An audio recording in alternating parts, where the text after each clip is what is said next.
Halo, selamat malam teman-teman semua. Kembali kita jumpa dalam podcast Dian Merdekawati dan masih mengenai seri Aku dan Masa Depanku. Di podcast kali ini sangat spesial karena saya mewawancarai ayah saya sendiri di sini. Beliau adalah bernama Pak Dr. Christian Tinjabate MSI, dan ini kalau mau saya bacakan prestasi banyak sekali, tapi yang sekarang lagi masih aktif itu diantaranya adalah beliau barusan ini di tahun ini sudah purna bakti sebagai akademisi Universitas Adlako ya Pak ya. Yeah. Sebagai sosiolog di UNTAD, lalu juga Papa ini sebagai Dewan Riset Daerah Provinsi Sulawesi Tengah 2022, juga Sekretaris Umum Dewan Harian Daerah DHD 45 Provinsi Sulawesi Tengah, DHD 45 Provinsi Sulawesi Tengah, lalu pembina Majelis Pendidikan Kristen Wilayah Provinsi Sulawesi Tengah, dan Wakil Ketua LPPD Pesparawi sampai sekarang. Ya, walaupun kemarin waktu Pesparawi di Jogja tidak pergi Papa ya? Iya. Baik, oke. Nah, saya panggilnya Papa atau Pak dokternya? Saya panggilnya terserah. Pak dokter sekali-sekali, Papa sekali-sekali, begitu saja ya.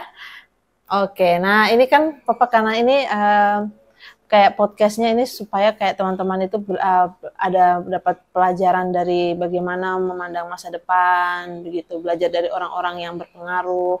Salah satunya kayak Papa juga kan sudah memberikan banyak kontribusi untuk Sulawesi Tengah, walaupun sekalipun Papa bukan sebenarnya khususnya untuk Kota Palu, walaupun sekalipun Papa sebenarnya bukan orang asli sini kan, karena kelahiran Morowali ya Pak ya.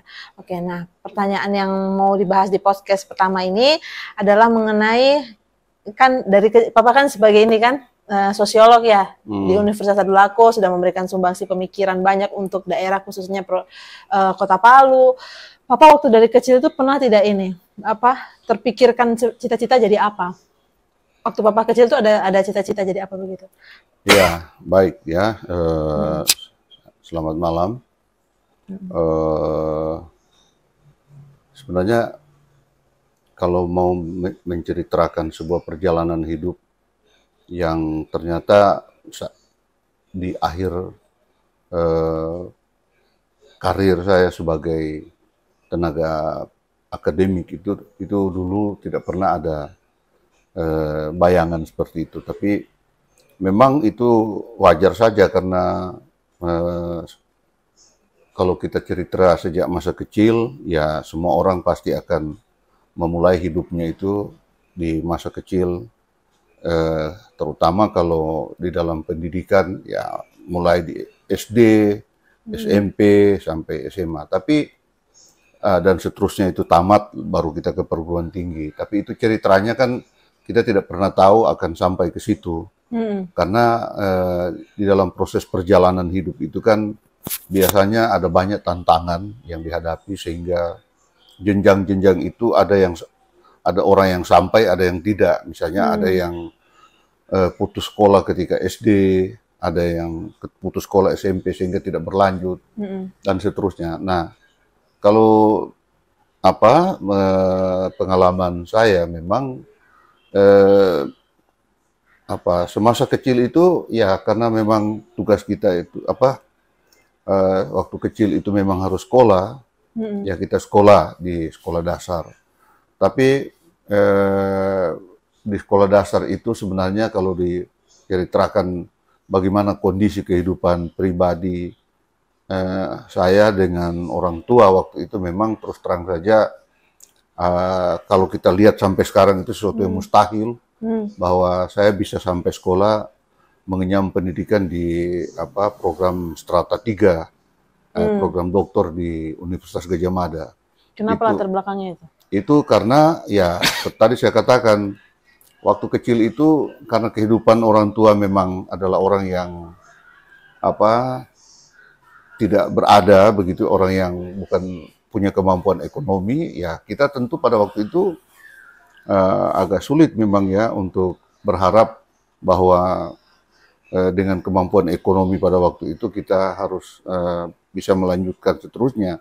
Kalau kita lihat di banyak pengalaman, banyak orang gagal di situ karena mungkin ada persoalan ekonomi dari keluarga, sehingga walaupun ada keinginan untuk sekolah tapi tidak bisa lakukan karena tidak bisa dibiayai sekolah itu. Nah, memang begitu. Tapi memang saya waktu itu ya entah karena memang ada keinginan untuk tetap sekolah itu. Bagaimana di tengah-tengah kesulitan ekonomi orang tua itu, saya harus tetap berusaha bagaimana bisa melanjutkan sekolah dengan segala kondisi keterbatasan itu ya yang ada pada waktu itu. Kenapa ada keinginan itu tuh? Ada maksudnya motif yang melatar belakangi, misalnya ada orang yang menginspirasi atau memberi semangat?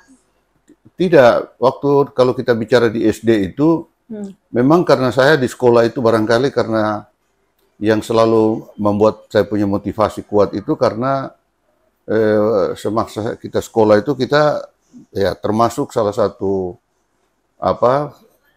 Yang berprestasi. anak didik atau ya anak didik yang boleh dikatakan itu kalau di dalam kelas itu kalau ada semacam tugas-tugas yang diberikan oleh guru, ya kalau zaman dulu itu kita kalau suruh menghafal sesuatu itu dipanggil berdiri di muka. Jadi selalu misalnya guru suruh tugas kita berdiri di muka misalnya menghafal kali-kalian. Coba siapa yang tahu kali-kalian satu kali-kalian satu kali. Nah, jadi kita pergi angkat tangan pergi di depan ya satu kali satu kali dua kan dulu begitu. Guru pendidikan kita itu biasa atau menghafal yang lain itu depan kelas. Nah, saya waktu itu memang suka yang begitu.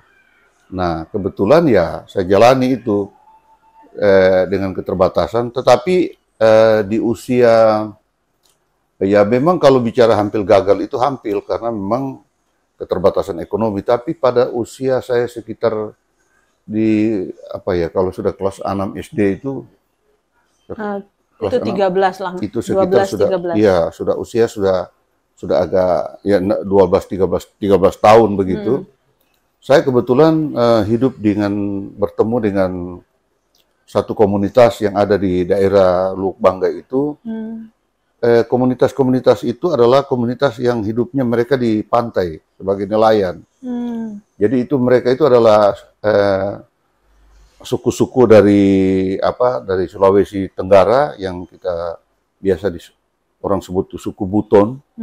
Yang mereka itu kebetulan datang di Luwuk itu di Kabupaten Lubuk Bangga itu dia tinggal di satu daerah yang dekat pantai.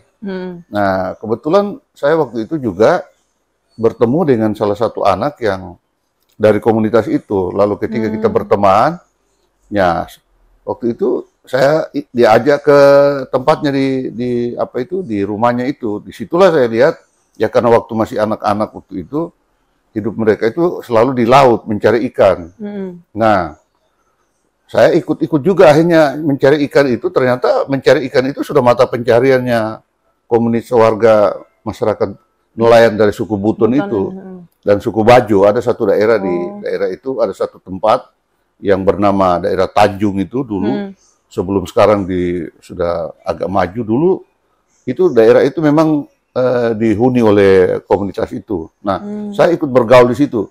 Nah, karena pada waktu itu saya lihat mencari ikan itu bisa mendapatkan uang, ya saya sudah ikut sama mereka. Ikut mereka ikut memancing dan kemudian itu pergi cari ikan ya itu kan ada alat menangkap ikan itu namanya pukat. Jadi saya ikut sama mereka. Waktu itu saya masih usia seperti itu. Saya mendayung, ikut sama orang-orang dewasa, tapi mereka senang bahwa saya ikut mau bergabung di situ. Jadi dari situlah kemudian itu sistemnya kalau di pekerjaan nelayan itu ada semacam gaji yang diberikan pada saat misalnya 1 minggu itu dapat berapa bagian kita. Nah, di samping dari pekerjaan sebagai tenaga di pukat itu, saya juga bisa dapat duit sendiri karena saya memancing. Nah, memancing ikan itu ikan yang saya pancing itu adalah milik saya sendiri. Nah, kalau jadi waktu itu sudah. Jadi sebelum pergi sekolah pagi-pagi itu ikan kalau kita sudah sampai di darat itu kita jual dulu. Kita jual di pantai di darat sekitar jam-jam 6 pagi. Nah, habis itu setelah ikan itu terjual atau tidak, sudah itu jam 6:30 sudah jalan kaki dari tempat di daerah itu untuk pergi sekolah, jalan kaki waktu itu yang pergi.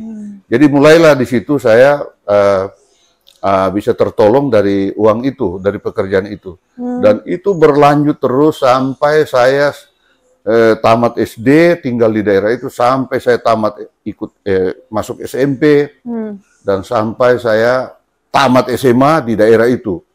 Jadi saya bisa mendapatkan uang dari pekerjaan sebagai nelayan itu. Jadi sampai SMA itu ini? Sampai tamat SMA saya di situ. Nelayan? Sampai nelayan. Memang tidak tidak ada dukungan dari orang tua untuk sekolah? Ya, waktu itu orang tua ya mau dukungan, tapi kita tidak usah berharap. Saya juga, karena orang tua saya lihat dalam kondisi juga agak sulit waktu itu, keadaan ekonomi, sekitar tahun-tahun 70-an itu, memang belum seperti sekarang, agak sulit. Jadi saya pikir syukurlah, ya itu sudah Tuhan kasih jalan sama saya.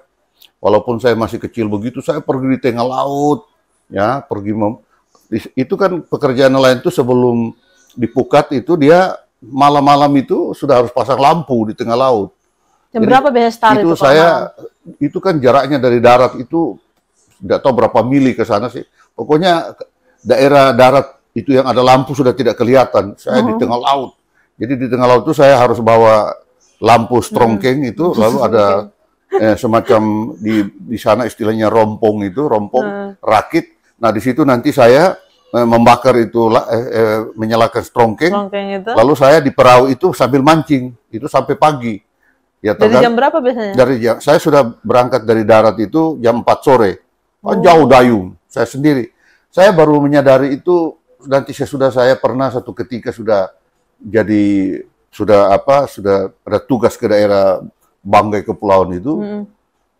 Saya baru mengenang kembali, ternyata di daerah yang dilalui oleh kapal-kapal waktu kalau kita mau ke Banggai Laut itu dari Luwuk, itu adalah daerah-daerah laut luas di mana dulu saya pernah membakar lampu di situ. Pada usia saya waktu itu masih kecil. Dan memang waktu itu kalau saya datang di rompong itu kan ada juga nelayan-nelayan lain, tapi orang-orang dewasa yang sudah bapak-bapak. Nah saya waktu itu yang masih kecil. Tidak ada yang teman lain yang? Tidak ada, saya perahu sendiri. Ya di situ saya bakar lampu, saya mancing. Nah kalau ikan itu kan ada musim-musim. Kalau dia lagi istilahnya sana lagi makan pancing, itu kita nggak tidur satu malam. Karena ikan apa itu? Ada jenis ikan yang di sana itu dibilang ikan, ya kalau di sini dibilang katombo. Itu dipancing. Nanti itu dipakai ada kurungan nanti. Nah, begitu. Jadi begitulah sampai saya tamat SMA itu bisa dapat pendapatan dari situ. Saya bisa beli buku, saya bisa beli pakaian sedikit, beli makanan dan segala macam.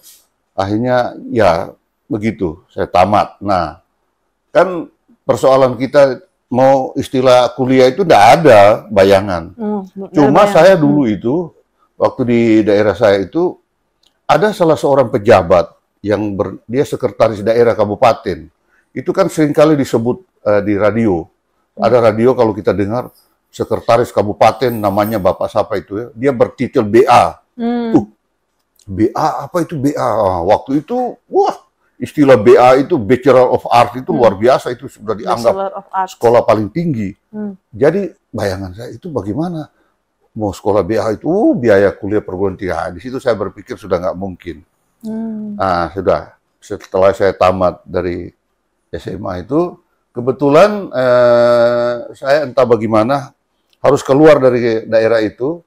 Ya pokoknya cita-cita saya itu mau lari lah, entah kemana. Merantau. Yang penting saya harus cari hidup, tapi jelas bayangan kuliah itu tidak mungkin karena tidak ada lanjutan.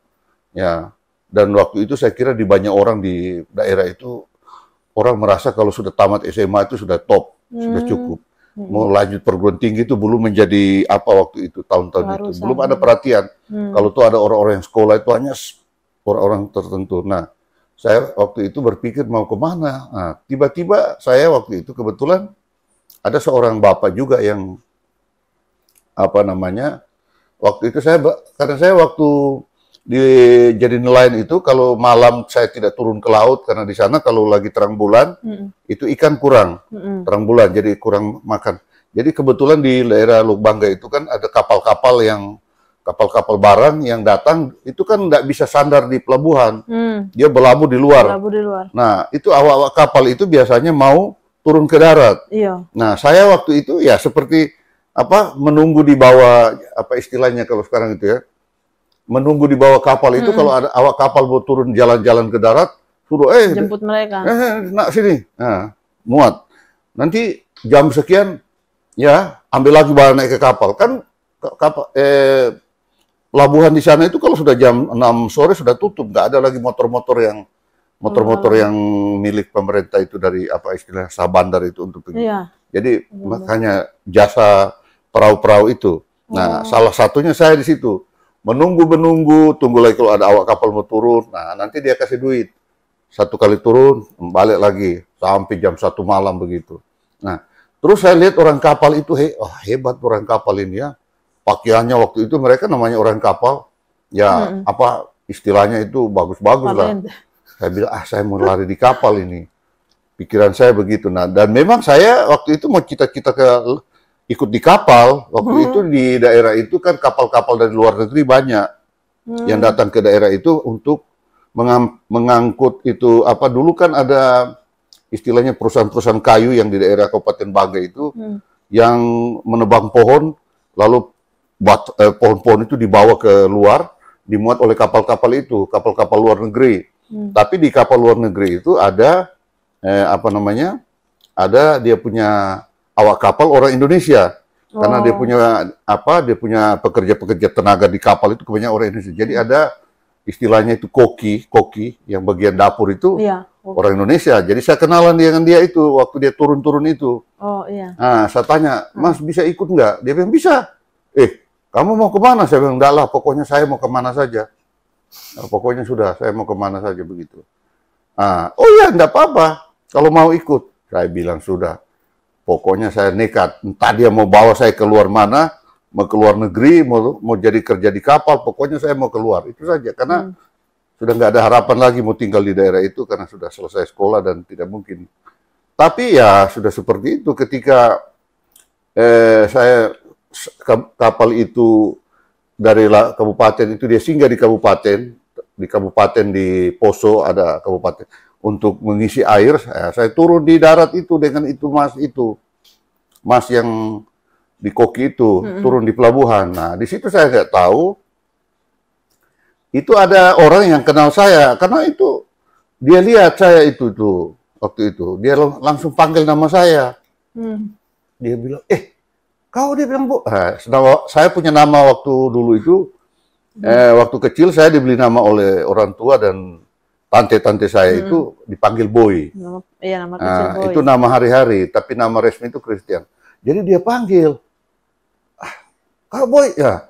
Nah, karena saya bilang iyo, dia langsung peluk saya karena itu rupanya tante itu adiknya mama saya, mama kandung saya yang sudah meninggal, itu adiknya juga perempuan. Nah, dia itu mau datang ke Palu dari Kabupaten Poso. Dia sedang mengecek juga, kan dari Kabupaten Morowali itu dia naik kapal itu? Bukan, naik darat. Naik darat. Datang di Poso. Poso itu harus ke Palu tapi lewat Parigi. Nah, jadi ada kapal-kapal yang memang berangkat itu yang bertolak dari Poso untuk datang ke Parigi baru ke Palu. Parigi itu dulu kan masih kecamatan, belum kabupaten. Parigi Mauto. Nah, dia bilang, ini mau ke Palu. Mari, ada kakakmu di sana. Loh, saya bilang kakak siapa? Ini kakak yang paling tua, yang kedua itu, yang perempuan, yang saya tidak tahu dulu. Ketika waktu kami masih kecil, dia sudah pergi merantau, kakak itu. Terus dia sudah duluan ke sini. Kebetulan di sini itu dia sudah menikah dengan orang di Palu ini. Nah, jadi dia bilang, ada kakakmu di sana. Dan ada om juga. Nah, rupanya di Palu ini ada om saya dengan adiknya mama saya dengan tante itu. Itu yang kerja di kantor gubernur di sini. Lalu dia ajak begitu, sudah. Itu bilang, masnya dia, ya terserah. Ini dia bilang, jangan, saya punya keponakan ini. Sudah. Saya kan waktu itu masih pakai celana pendek, belum ada pakai celana panjang. Sudah. Akhirnya dia, berangkatlah saya, dia ambil, sudah. Saya bilang, sudah, ikut itu tante, dibawa saya ke Parigi, ketemu dengan kakak saya di situ. Kakak saya ini suaminya kebetulan itu apa yang punya mobil satu-satunya tahun 70 itu yang mengangkut penumpang dari Parigi ke Palu. Waktu itu jalan masih jelek sehingga ada aja mobil Willys satu-satunya. Top. Iya, jadi itu kakak saya kawin dengan dia. Orang Kaili di sini, orang Palu asli. Sudahlah, saya naik di situ ikut. Ternyata sampai di sini ada om saya itu, saudaranya, tante ini, adik mama saya dua-dua, tapi ibu saya yang tertua sudah meninggal tuh. Waktu-waktu mereka saya masih kecil, mereka ini dulu juga pernah tinggal di Kabupaten Luwuk sama bapak saya. Waktu bapak saya dulu masih masih sebagai ada pekerjaan di sana. Tapi mereka sudah tinggal selama saya di situ. Nah, tinggallah saya di situ kebetulan. Kebetulan di rumah sama om itu ada salah satu orang yang juga tinggal bersebelahan dengan rumah om yang saya tinggali ini. Dan kebetulan di rumah itu ada satu sumur yang besar. Sumur itu dipakai fasilitas bersama. Jadi kami dengan rumah tangga om saya itu dan itu yang di sebelah juga menggunakan situ. Nah, ternyata si orang ini yang tetangga ini setiap hari pagi ketemu saya cuci pakaian. Nah, tapi begitu dia ketemu saya, karena sudah sering ketemu, kita timba air itu di sumur, cuci, dia tanya, kamu dari mana? Dia tanya begitu. Dia lihat saya kan masih muda, masih remaja. Saya bilang, saya dari Luwuk. Loh, di sini apa? Saya bilang, iya datang sama om. Nah, kamu mau kuliah? Nah, dia tanya saya begitu. Loh, kuliah? Ya, kalau kamu mau kuliah, nanti saya kasih masuk. Nah, ini bapak ini ternyata ini adalah mahasiswa di UNTAD, Universitas Tadulako. Tapi dia ini, UNTAD dulu belum berstatus sebagai universitas otonom kayak sekarang. Dia masih sendiri. Cabang Unhas. Iya, cabang Unhas. Jadi ini orang Sunda, namanya Dadang Nugraha. Nah, kebetulan istrinya itu orang Luwuk. Orang Luwuk Banggai. Jadi dia orang Sunda, tapi dia kuliah di sini. Dia sebagai ketua senat mahasiswa Fakultas Ekonomi. Kan di UNTAD dulu itu masih cabang Unhas itu hanya ada 4 fakultas. Ada ekonomi, ada hukum, ada peternakan, dan sospol. FKIP belum ya? FKIP itu berdiri sendiri. Dia sendiri, nanti sudah Universitas Tadulako berdiri, baru dia gabung. Jadi baru 4. Jadi dia ekonomi. Pokoknya dia bilang nanti, asal kamu mau. Iya, saya bilang saya ini, Pak, belum tahu saya ini. Waktu saya lari Luwuk itu, melarikan diri, itu kebetulan saya sudah habis ujian akhir. Saya sekolah di Luwuk, di Semea Negeri. Tapi saya belum tahu bahwa apakah saya lulus atau tidak. Saya sudah lari. Saya pikir, tak usah dengar pengumuman. Saya bilang, saya belum tahu.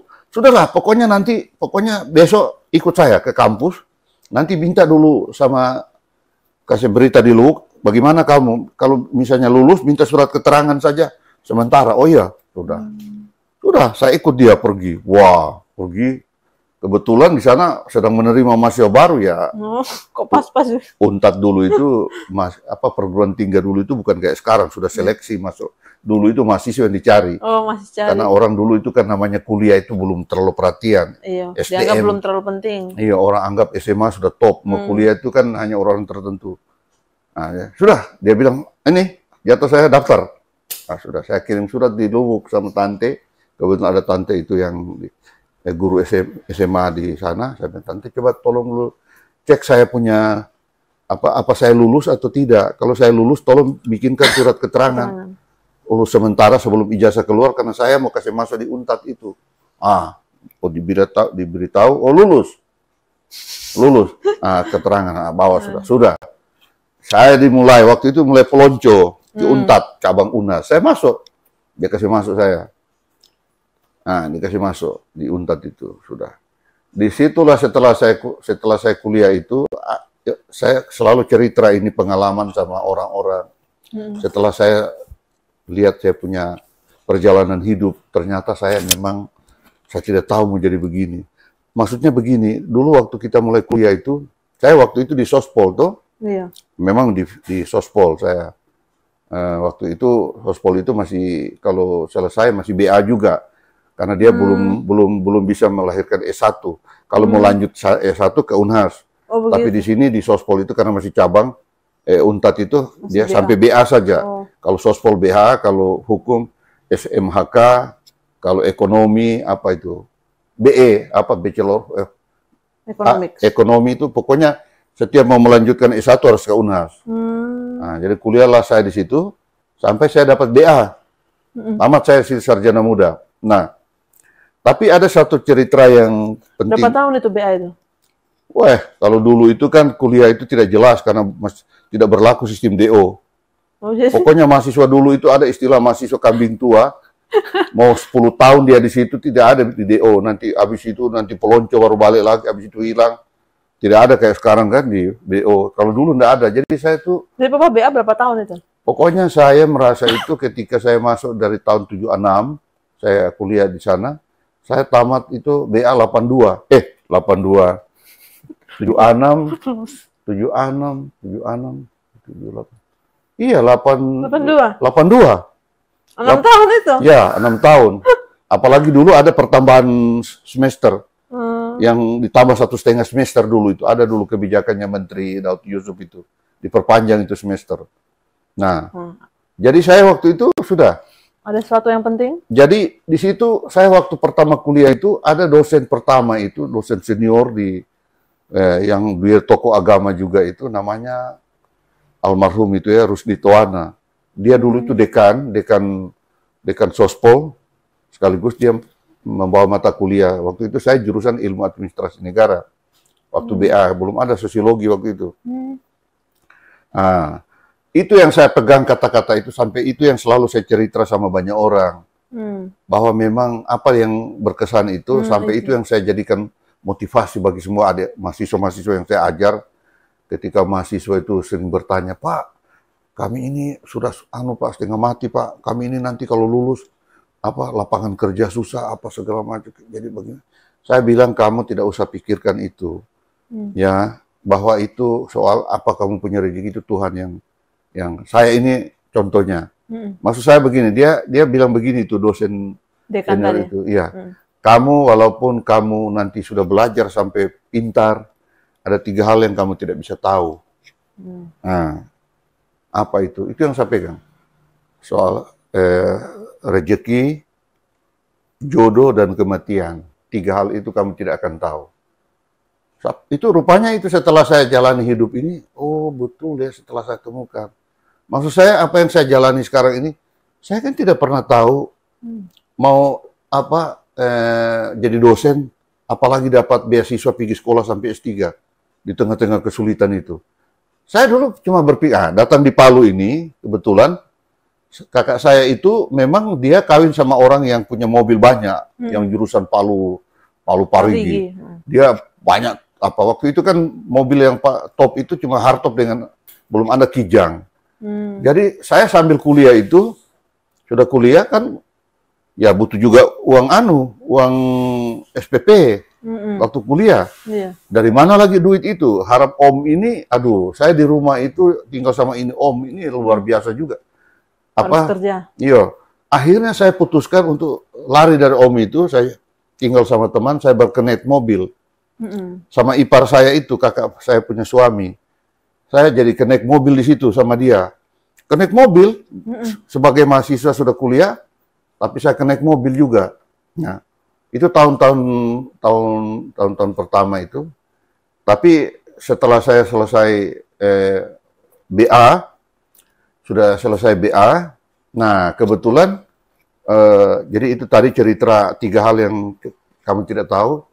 Setelah saya lihat sekarang, ternyata saya ini tidak pernah bayangkan mau dapat beasiswa, mau jadi dosen. Dan yang kedua, jodoh. Tidak pernah saya bayangkan mau dapat jodoh ini orang dari Jawa. Tinggal saya bilang, tinggal satu, kematian itu kapan dan di mana kita tidak tahu. Dan ini saya lihat ini betul ini, yang dia bilang 2 ini. Dan ini pun saya belum tahu apakah saya sudah selesai di dosen. Kan kita belum tahu, tapi paling tidak yang kita jalani terakhir itu, saya sebagai dosen itu bisa sekolah. Ini kan sesuatu yang mustahil kalau dilihat dari latar belakang saya punya hidup yang saya ceritakan tadi. Nggak bakalan. Makanya dalam banyak hal saya banyak pengalaman, itu yang selalu saya bagi sama mahasiswa kalau saya belajar.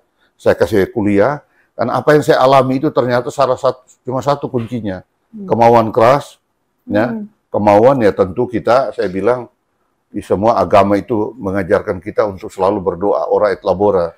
Saya pergi sekolah S2 itu dulu, kalau mau diceritain itu di tengah-tengah tidak ada orang mau pergi S2 waktu itu di Unpad, kebanyakan dosen-dosen sudah bangga S1, tapi saya pergi.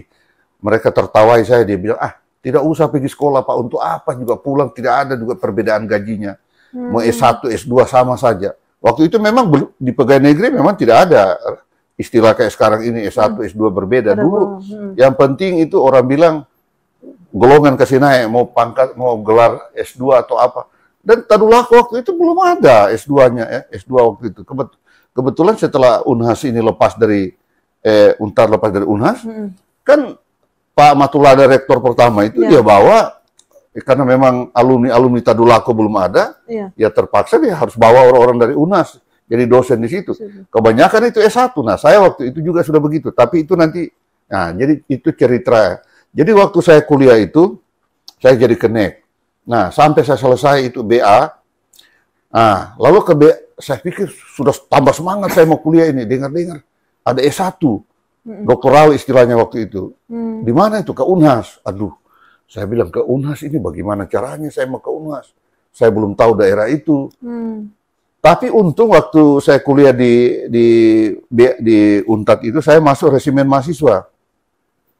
Resimen mahasiswa. Nah, dulu ada seringkali ada pertukaran resimen mahasiswa antar Kowilhan waktu itu dulu, Kowilhan Palu ini dengan Unhas itu sama dengan Manado. Jadi kita selalu ketemu dengan mahasiswa dari Manado, dari Makassar. Jadi satu ketika saya ketemu dengan ada salah seorang mahasiswa dari Makassar, berteman baik, dia senang sama saya.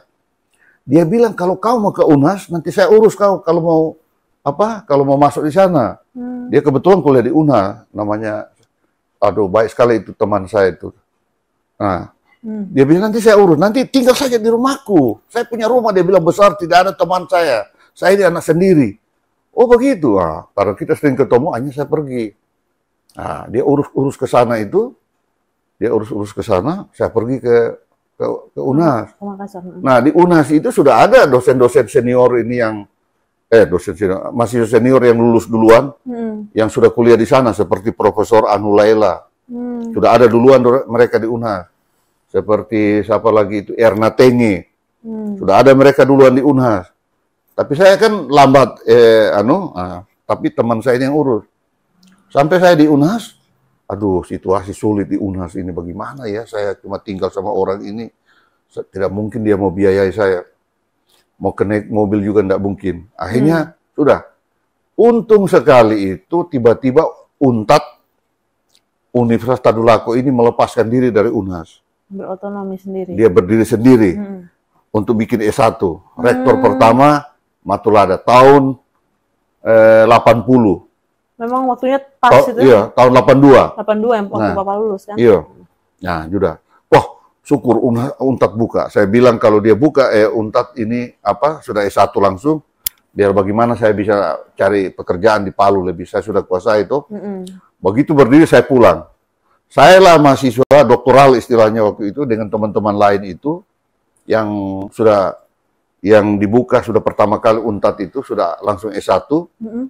Nah, kebetulan mahasiswanya itu adalah pegawai dari kantor gubernur yang sudah senior, yang BA lama, yang SMK, yang BECK, apalah, tamatan A2N itu, kuliah di Unpad.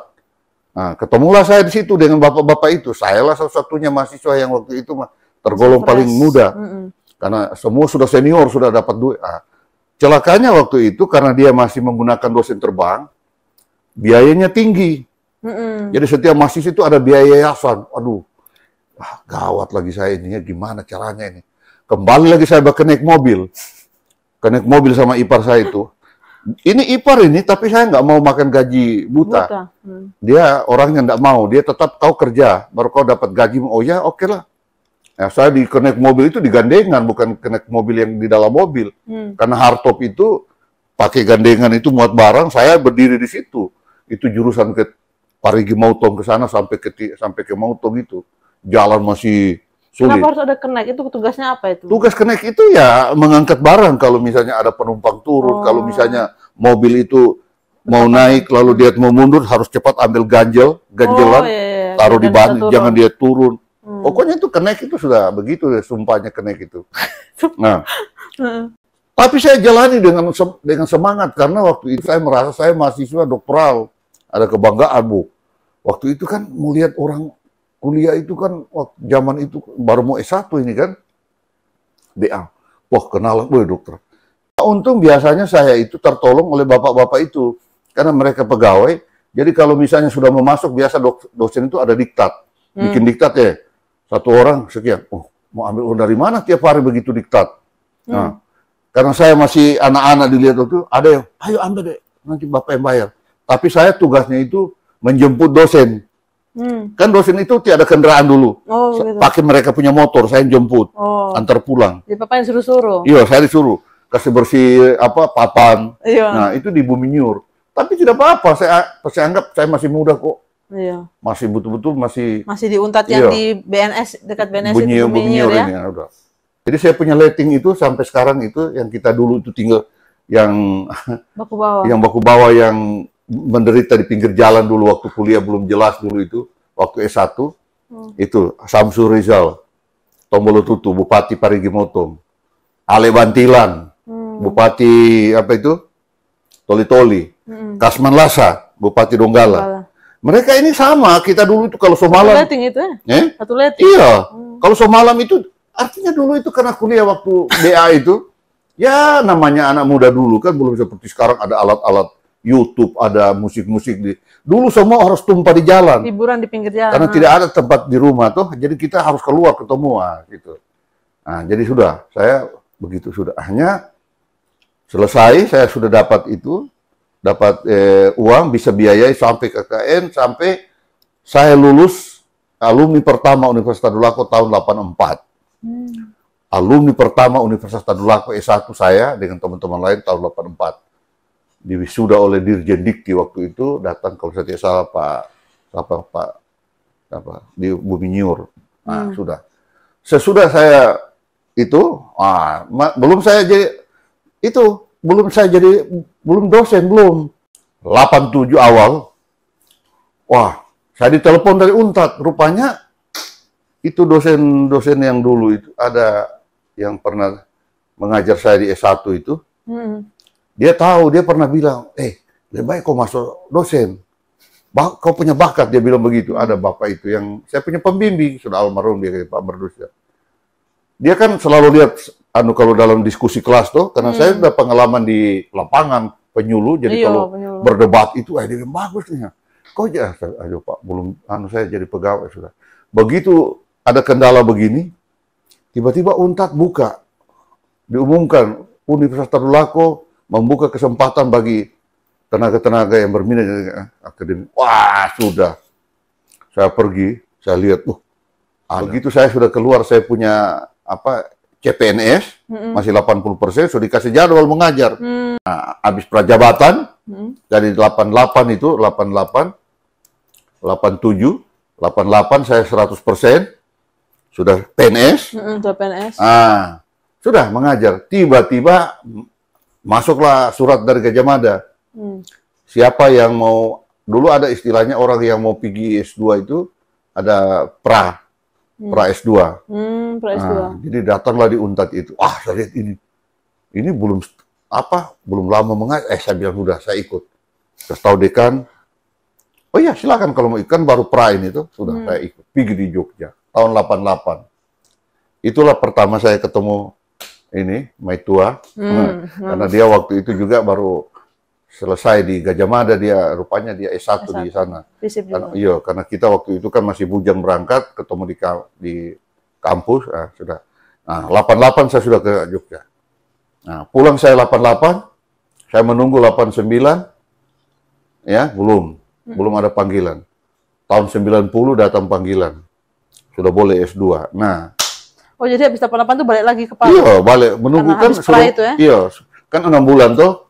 Nah, suruh pulang ke Palu dulu sambil menunggu lamaran jawaban. 89. Nah, 90 akhirnya. 90 akhirnya bisa. diterima. Nah, itu sebelum saya mulai kuliah sekaligus dipanggil nikah dengan Maitua, Ibu Erawati ini. Nikah dulu sambil kuliah sudah. Nah, jadi saya sudah kuliah 90, tamat 93. Iya. Oh. Jadi S2 di Gajah Mada tuh. Nah, jadi waktu saya mau pergi kuliah S2 itu yang pendapat-pendapat sinis teman-teman. Tidak usah. Jadi saya ini alumni pertama, dokter pertama, alumni pertama Universitas Tadulako yang ada di Unpad. Belum ada dokter itu, teman-teman. Dokter S3 atau yang tadi doktoralis? Tidak, dokter S3. Dokter S3. Oh. Iya. Kan saya alumni Tadulako, S1 alumni pertama. Tapi yang dokter pertama juga di Tadulako, alumni Tadulako itu saya. Belum ada itu yang profesor yang lain ini. Belum, masih dokter di belakang mereka pergi sekolah. Saya sudah pergi karena baru satu tahun saya habis CPNS saya sudah pergi. Nah, waktu itu mereka bilang sudah tidak usah pergi sekolah Pak. Buat apa sekolah? Tidak ada gunanya. Pulang juga Pak, tidak ada gajinya bertambah. Memang dulu tidak jelas. Bahkan orang sekolah itu memang tidak bisa naik pangkat karena tidak ada itu tridharma. Nah, tapi saya bilang begini, saya berdoa sama Tuhan. Memang waktu itu tidak ada bantuan. Uang saja waktu itu, ya gaji pegawai negeri itu masih 86.000. Uang dulu itu. Mau dari mana duit? Ya, belum ada pendapatan. Tapi saya pikir-pikir, dapat S2 ini, dapat beasiswa tuh. Nah, waktu itu dapat TMPD istilahnya, walaupun kecil, minta bantuan di rektorat untuk tidak ada dana untuk. Pergi di gubernur, dorong bilang bisa minta. Tidak ada. Memang Indonesia punya kelemahan itu. Kenapa kita punya IPM ini rendah? Nanti sekarang ini baru mulai dikasih naik karena kita dulu memahami pembangunan itu lebih banyak ke fisik. Fisik ya, bukan manusia. Pembangunan itu kalau ada jalan, tapi sumber daya manusia rendah. Makanya memang kita wajar kalau ditertawai oleh negara-negara lain seperti Malaysia, Singapura, karena mereka punya investasi pendidikan itu luar biasa sehingga IPM-nya naik. Kita kan urutan berapa itu? Nanti sekarang ini baru sejak SBY itu dari kasih naik 20% gaji guru, ya baru Jokowi sekarang ini disiapkan dana untuk anak-anak sekarang ini pergi sekolah LPDP sampai anak saya satu, kau punya adik itu, Amalia bisa dapat ke Inggris S2 sampai itu kan, makanya ini yang jadi bahan saya motivasi anak-anak sekarang. Kamu sekarang sudah ada eranya, kau bisa asal kau mau. Tidak pandang kau yang mau pakai apa, kau melamar, kau persiapkan dirimu, pengetahuan itu kau dapat. Anak saya itu begitu, bukan saya yang biayai. Saya dulu sudah cukup menderita, saya itu makan nasi kucing di Jogja itu, tidur di kos yang 15.000 satu bulan karena tidak ada duit, tidak pernah makan di warung, memasak sendiri. Itu di Jogja ada memang, itu kamar itu 15.000 satu bulan. Dia punya dinding itu kalau hujan keluar dia punya lumut, baru lampunya 15 watt. Karena, bagaimana belajar itu? Ya memang begitu saja dengan situasi begitu. Baru saya tidak pernah mau laundry, saya cuci sendiri, tidak pernah rantangan, saya masak sendiri. Karena memang saya tidak ada duit, yang saya berangkat pergi. Ya berdoa, saya bilang ya Tuhan buka jalan saja. Saya ini guru, prinsip saya bagaimana saya bisa mengajar dengan baik kalau saya sendiri. Memang waktu itu saya mau berangkat S2 itu ada rasa minder karena saya tahu ya kita tidak bisa salahkan, tapi apa yang ada kita syukuri. Dosen-dosen kita yang ajar kita dulu itu basic-basic ilmunya tentang sosiologi itu ya dulu kan belum seperti sekarang ada internet. Dulu itu kalau ada buku yang dia pegang cuma dia yang tahu. Karena tidak ada, nggak bisa dapat duplikatnya di mana. Mau ambil buku di mana ya? Apalagi Palu zaman dulu, belum kayak sekarang. Jadi memang saya menyadari saya punya ilmu ini akan masuk di sana itu akan ketinggalan, tapi tidak apa-apa. Makanya saya di sana itu rajin ikut ikut kalau ada kuliah-kuliah tamu, saya bergabung di situ dengar supaya karena di sana kan sudah S2 tidak lebih jauh. Sementara kita rasa di sini dosen-dosen kita ya dengan keterbatasan buku dan apa hanya itu, tapi kita sudah lulus sampai di sana saya mengejar. Saya rajin ikut di kampus di UGM itu kan banyak sekali itu diskusi akademik. Pokoknya banyak sekali. Jadi kita ikut terus sambil kita mulai belajar kembali. Oh, rupanya di situ. Makanya saya bilang kalau tidak begitu tidak ada ilmu kamu dapat, cuma tidur di kos pergi sekolah itu pulang untuk. Jadi begitu dulu saya pergi. Jadi sudah, saya berdoa, pergi, lulus. Begitu saya pulang S3, S2, kaget teman-teman.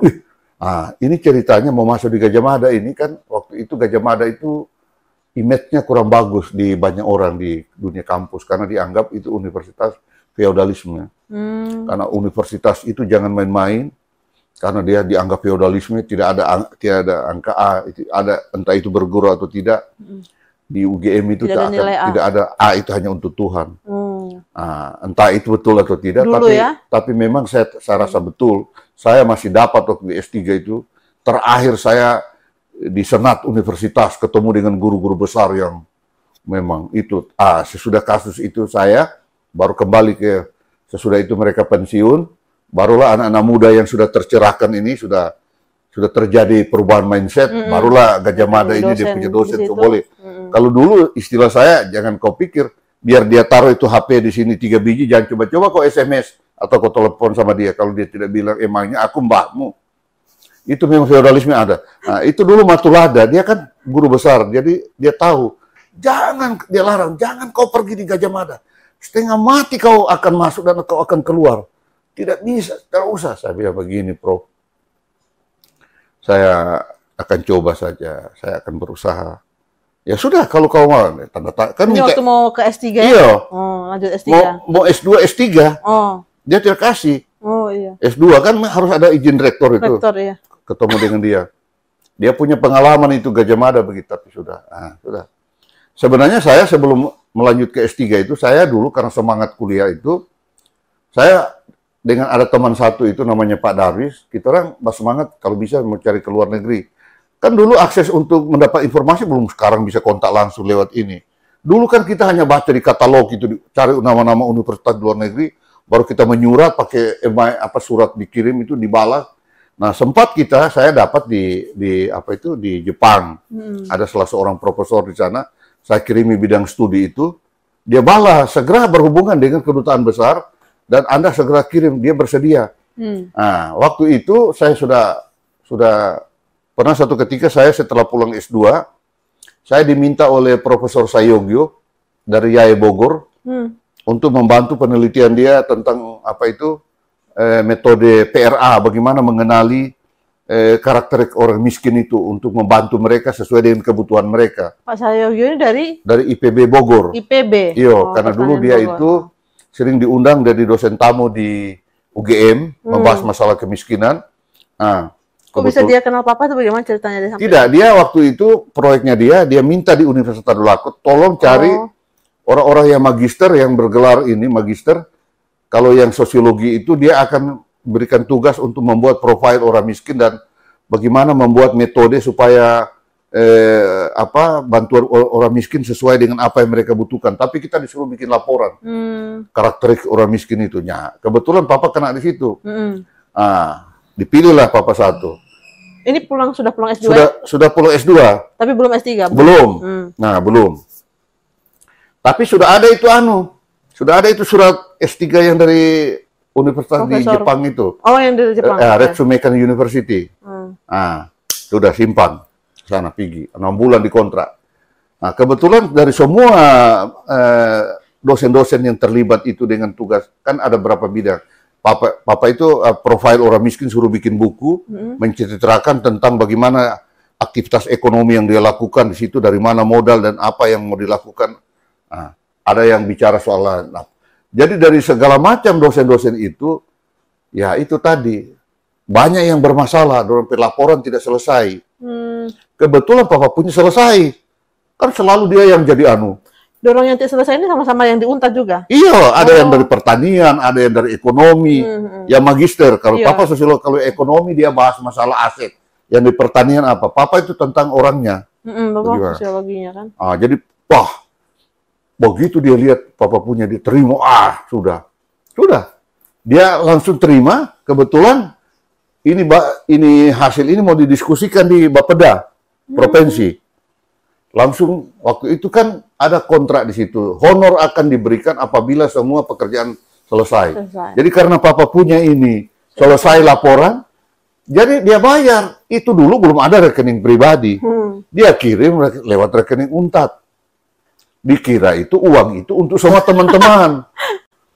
Sempat rebo dulu. Ternyata Papa punya. Dia bayar waktu itu 93, 11 juta. Mama, tahun 93? Iya, 11 juta. Besar sekali. Sudah. Jadi sudah dibagi-bagi tuh Bang? Tidak, saya bilang, Pak saya punya itu. Nah, sudah. Nah, datanglah Soyogyo. Karena Papa selama itu ada surat-suratnya itu, Mama simpan semua dokumen kalau menyurat itu. Ya Pak Soyogyo melabar apa. Makanya itu nanti cerita itu ada maknanya, nanti ada cerita terakhir waktu Papa ambil S3. Hampir-hampir gagal kalau bukan dia. Tapi kesan yang Papa bangun selama Papa bantu sama dia itu luar biasa. Jadi dia